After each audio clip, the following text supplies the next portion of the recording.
আমার হুসাইন শহীদ হয়ে গেছে কারবালার ময়দানে, আমি যাইতেছি। আমার হুসাইন ডাক দিছে নানাজি কইয়া, আমি রওজায় থাকতে পারি নাই রে। আমি হুসাইনের দেখার জন্য নবীজি রওজা থেকে উঠা গেছি। আলেমরা সর।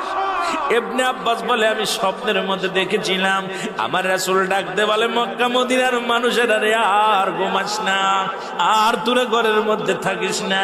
আমি নবীর রওজায় ঘুমাইতে পারি নাই, কান্না সহ্য করতে পারি নাই। ওদিন আমিও ফাতেমার নদীও না আমি সহ্য করতে পারি নাই। আমার হুসাইন যখন ডাক দিয়েছিল না নাজিয়া মুহাম্মাদ